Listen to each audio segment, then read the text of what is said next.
Hey guys, welcome back to another episode of the Physiology Secrets podcast, and we want to jump on today and talk about the recent attempt and the recent smashing of the half marathon world record over the weekend over in Copenhagen. We just want to talk through some of the factors that might have contributed to being able to break a world record and put up a time of 58:01 over the half marathon. So, Luke, you just want to take us through, I guess, maybe the key components of endurance and then how they relate to a half marathon attempt? Yeah, so right the way back to the first ever blog I wrote, link it in there. 7 core components of successful endurance performance. I'm going to add an 8th one, but I'll talk about it in a sec. So, overview, VO2 max is one, lactate threshold is another, economy, so running economy, moving economically. We had muscle fibre types, slow versus fast twitch fibres. We had heat load, stress and dehydration. There was recovery, nutrition, and I'm going to add psychology or motivation as well. So let's go through the ones that maybe are less important and then talk about the ones that are. So, it was 16 degrees, is that right, Tyler? It said 16 odd? Predicted 15, 16 degrees. We're looking at a Kenyan runner. Heat load stress isn't going to be a problem, okay? He'll be able to sweat. He's not going to become dehydrated over 58 minutes. So I'm not too concerned about dehydration or heat load stress, okay? He wore singlet and shorts, a lot of exposed skin, not a really hot day. Obviously, it is going to be a factor, but it's not going to be thermoregulation. The body should be able to cool itself down pretty well. What else isn't too important? I'm not going to say nutrition's overly important for 58 minutes. Most people have between 90 and 120 minutes to store glycogen, so you can go flat knacker for that whole time. So nutrition's not going to be too important in that respect. What else we got? Recovery, obviously, we would assume he's done a really good taper. He's peaked for an A race, so if he's done the taper properly, he should be well recovered. Let's talk about our muscle fibre type. This is probably an important one. So he's very skinny, very lean. There's not much extra on him. That's going to be largely due to genetic factors of being slow twitch dominant. Those slow twitch muscle fibres aren't prone to hypertrophy and to growth. So it's very likely that he was born with a large percentage of slow twitch muscle fibres in his legs. I'm going to estimate around 75-80% be up there. The thing with muscle fibres is we can't change them. You've either got genetically you've got fast twitch type 2A. You've also got these intermediate fibres called 2B. 2B are the fast, the really fast one. 2A are the intermediate. And then you've got slow twitch type 1. So you can't change your type 1 and you can't change your 2B. So you're really fast and you're really slow. You can't change them. It's not possible. Those 2A fibres you can. They don't necessarily change, but they start to express characteristics of one or the other. So if you do a lot of endurance training, they're going to go to slow twitch characteristics, so more towards that side of things. If you do fast training, sprinting, so on and so forth, anaerobic style stuff, it'll go to the 2B. So he's probably already got like 80% of slow twitch, and then maybe he's got 5-10% of the intermediate, and they're also going towards slow twitch. So those slow twitch fibres, they're resistant to fatigue.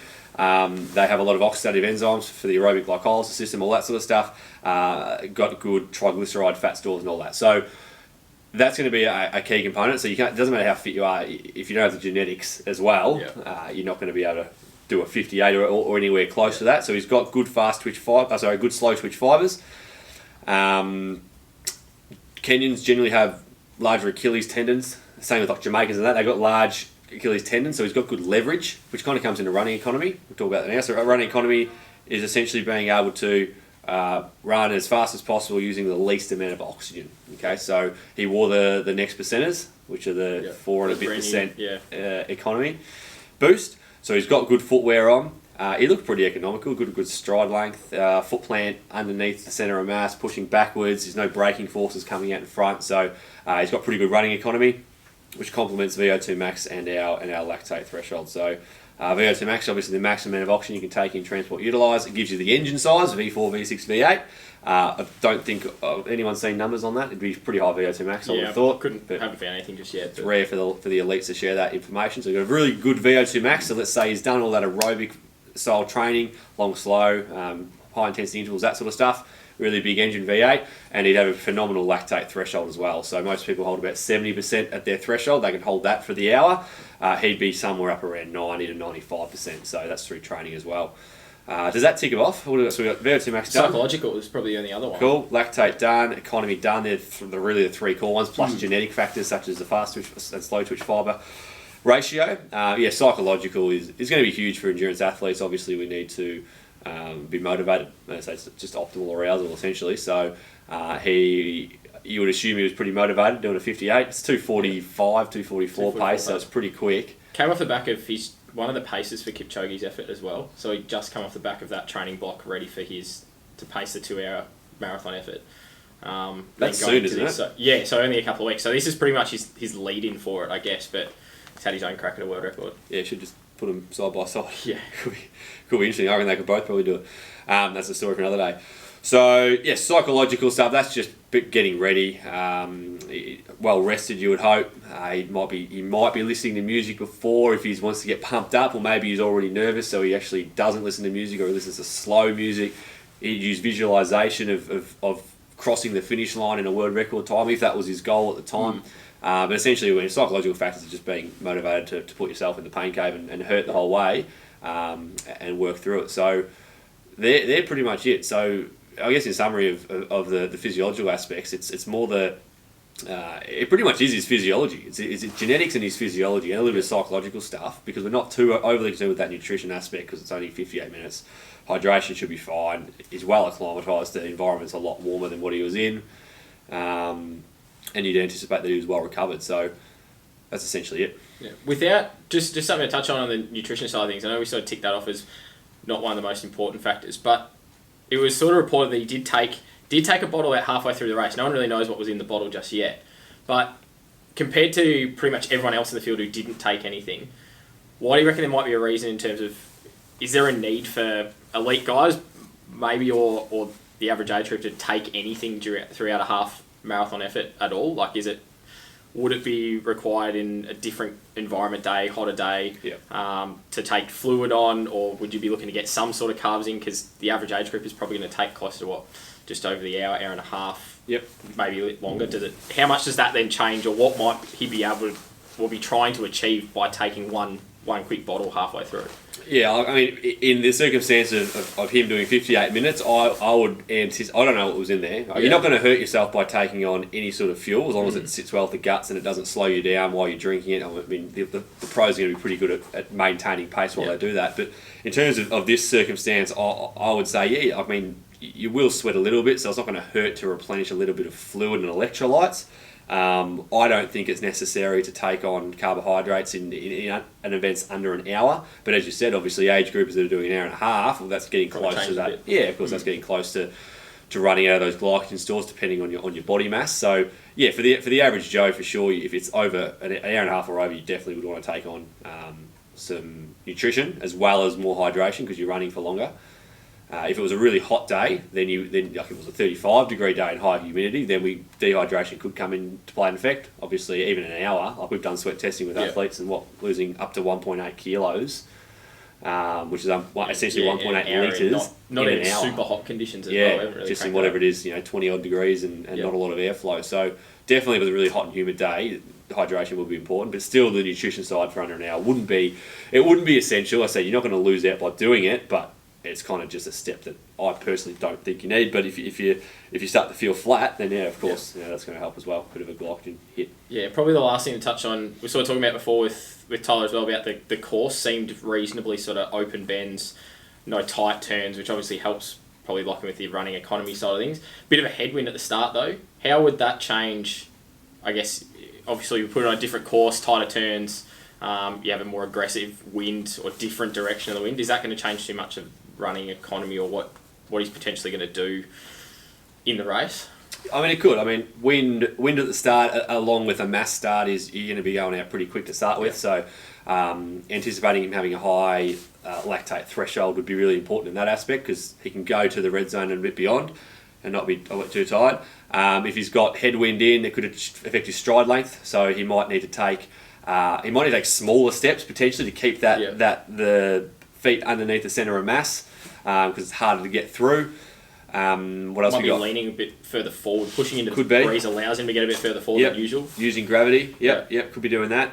In terms of tight turns, obviously, if you have to slow down and speed up, that's going to be poor for your economy. It's just like driving a car. You're better off cruising along at a constant speed rather than putting the foot on the accelerator on and off. That's going to burn up more energy and all that sort of stuff. So it definitely would affect it, particularly the bends and the headwind. If it's really strong, you're going to have to lean in there, make sure you're still hitting that optimal foot plant.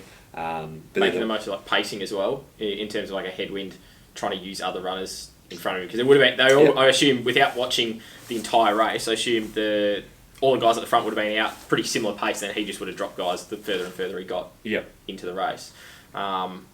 What sort of effect does that have, even on running? We talk about like drafting and cycling being critical, but from a running perspective, yeah, I couldn't give you the exact percentages, but it is always easier to hide behind somebody. None of them are very big, so I don't know how much protection you would get. But definitely running the group for a little bit for aerodynamics, but also the psychological aspect as well. It's always easier just to sit behind not always, but generally sit behind someone and sit with the pack. So when did he break away? Did we find out when he broke away? I think he was. It wasn't too far.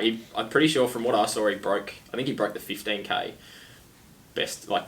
Paces to at the start, blokes designated to run the first 10k's at a pace they can't. And they just would have. So that would help with that headwind. Yeah. So there's pros and cons. So you got that. Yes, first 10k's or so, you got a break in the wind. The pacemakers is good because they're going to be a constant pace because that's their job. That's their job. And so even if there was there a lot of wind? There wasn't that much. It wasn't much. I think it just said through the first maybe like 5-10k, and then after that it wasn't. It was a headwind for that, and then after that wasn't too bad. So but flat course otherwise and pretty open. So look, if there's no wind, it's kind of it's potentially better to run by yourself, just in the sense that you can hold a consistent pace. You got the psychological factor sorted out. Surges and stuff. You can hold the pace. There's no surges. There's no race tactics and all that sort of stuff. So you can be as economical as possible, because he could have held.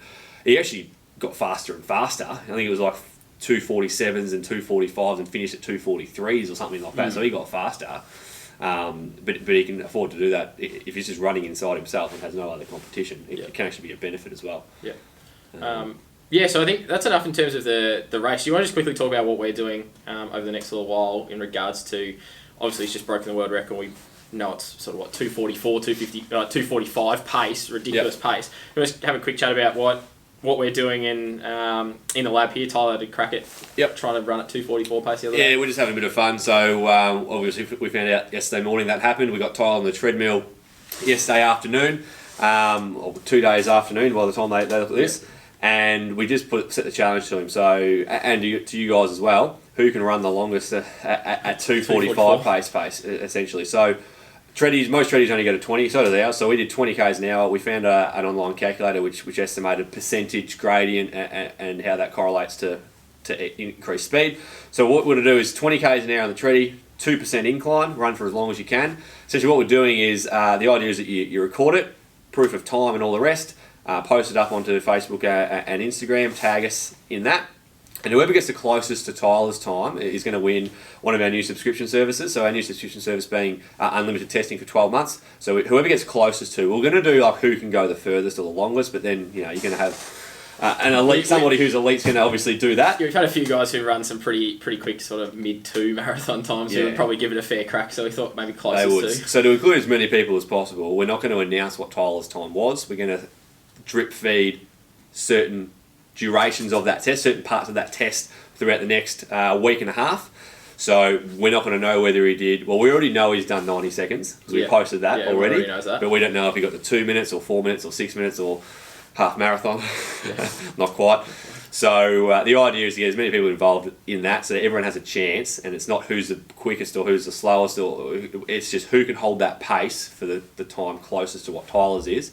By the competition ends 26th, which is Thursday, so a week from when this is released. So we know it's got to be above 90 seconds. We're not sure exactly where it's going to finish, but the idea is that by the Thursday we'll release the full footage with the time on there as well, to prove that we're not cheating or whatnot, and we'll announce whoever's close to that, and they'll get free 12 months of free testing services and consulting in the lab. Yeah, absolutely. So jump on, have a crack at it. Make sure you tag us in your post, because we'll be resharing them to see who can run the longest, who can run closest to Tyler, and who can actually stay on the treadie for longer than sort of 10-30 seconds, because it's pretty quick pace at 20k an hour at 2%. So that'll do for another episode of Physiology Secrets podcast. Looking forward to seeing some of your attempts at the challenge up on social media, and we'll see you next week when we announce the winner in next week's episode.